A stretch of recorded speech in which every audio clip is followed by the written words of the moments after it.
Hello everyone. Have you brushed your teeth and combed your hair? Are you in your pajamas ready for bed?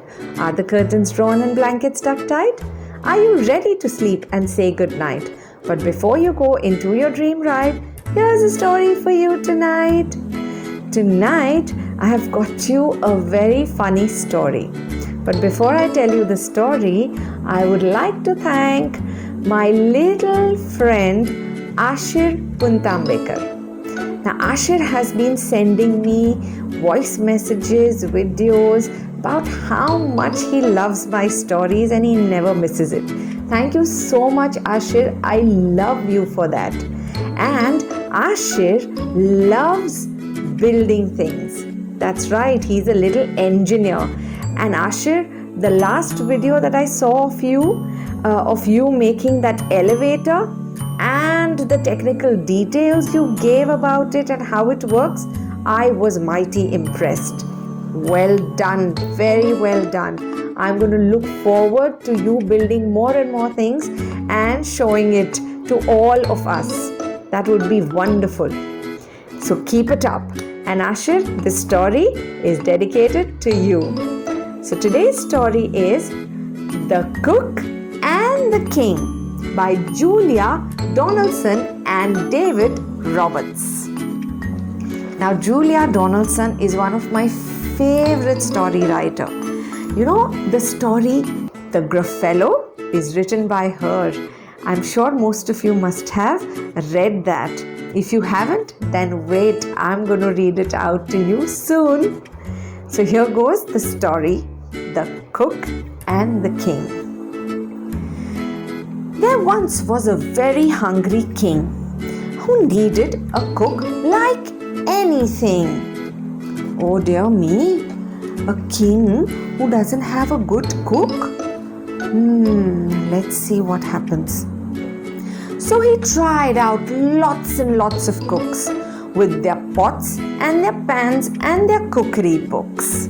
This is going to be fun. Lots of cooks, meaning so many new dishes to eat. I'm sure the king will be very happy. One by one, they cooked for the king. They cooked and they cooked like anything. But nothing they cooked was good enough.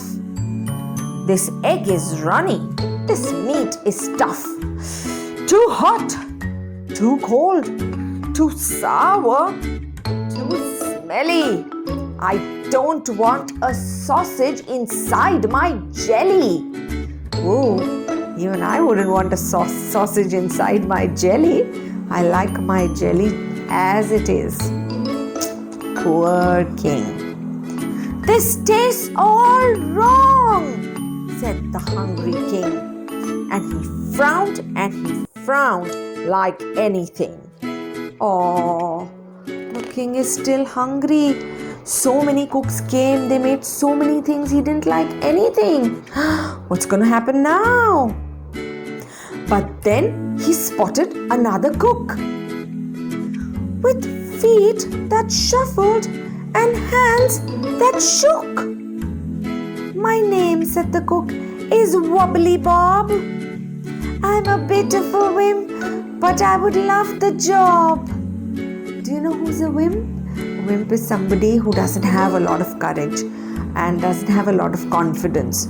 Oh, poor Wobbly Bob is not very confident, but he would still like the job. Do you think the king is going to hire him?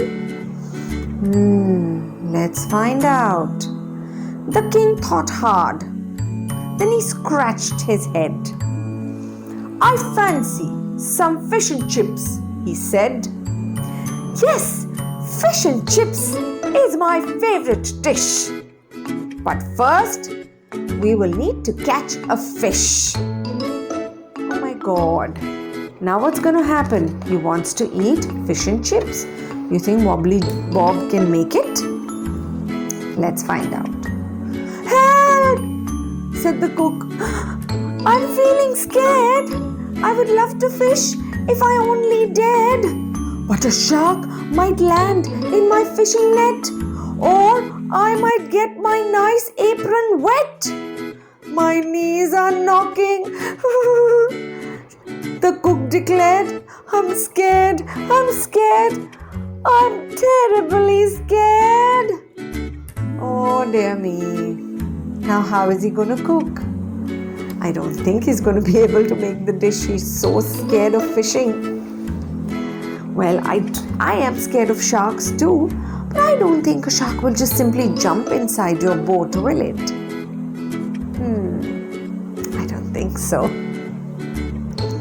I'll help you fish, said the hungry king. So he fished and he fished like anything. He caught some fishes that were nice and big. Then he said to the cook, it's time to dig. Now what are they going to dig? They're going to dig out the potatoes from the garden. Now digging is fun, isn't it?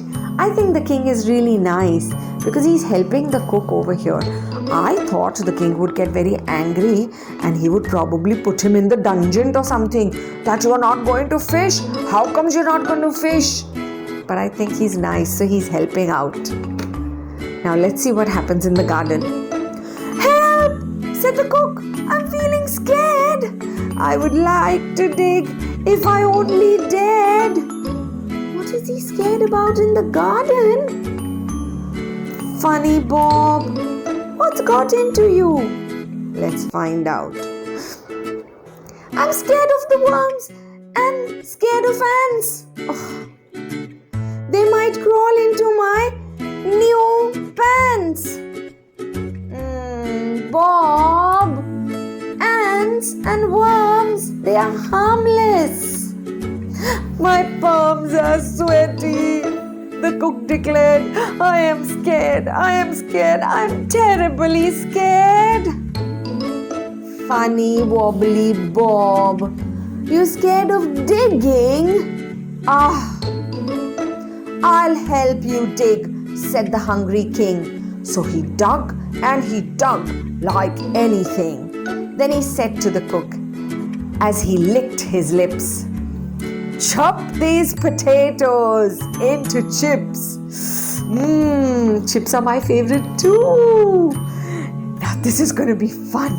Now he's a chef, so now he'll go in the kitchen and he'll cook. Help! Said the cook. I'm feeling scared. I would love to chop if I only dared. What's wrong with Bob? He's a chef, isn't he? What is he scared of now? But knives are sharp and I might get hurt. I might get blood on my nice new shirt. My heart is thumping. The cook declared, I'm scared, I'm scared, I'm terribly scared. Oh dear me.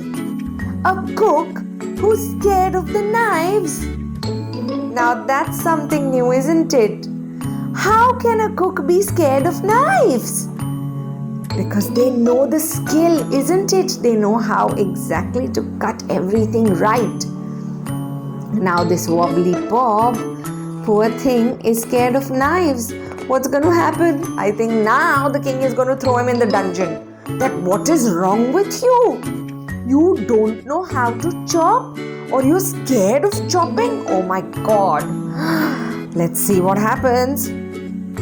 I'll help you chop, said the hungry king. So he chopped and he chopped like anything. Then he said to the cook, who was standing by, out with the pans. It's time to fry. They're going to fry the chips. Help, said the cook. I'm feeling scared. I would love to fry if I only dared. But the oil can splatter and spit and splat. A drop might land on my nice new hat. My teeth are rattling. The cook declared, I'm scared, I'm scared, I'm terribly scared. Oh my God. Now he's scared that the hot oil might just splat. Let's see what's going to happen now. I'll help you fry, said the hungry king. So he fried and he fried like anything. Then he set the table and took a seat. And he said to the cook, "It's time to eat." Is Wobbly Bob going to be scared to eat now? I hope not. "Good," said the cook. So the two men shared. "What great cooking," the king declared. "What well-chopped chips and what well-fried fish. All in all, a delicious dish. Mwah! It tastes just right," said the full-up king. And he smiled like anything. Oh my God! They enjoyed it. Now the king is happy. But do you think he's going to hire Wobbly Bob? Let's see. "Congratulations, Wobbly Bob! You might be a wimp, but you have got the job, and that's the thing." Wobbly Bob got the job finally. Oh my God! Did the king really realize that he was the one who cooked and not Wobbly Bob? I don't think he's realized it as yet, but I'm sure soon he will realize it. And then I'm not sure what he's going to do. But at least today, Wobbly Bob has got the job. So he's happy and he's off to bed. On that note, good night to you. Sleep tight and don't get into any pillow fights. Kyra's not here, but I remember. Don't forget to like, share and subscribe.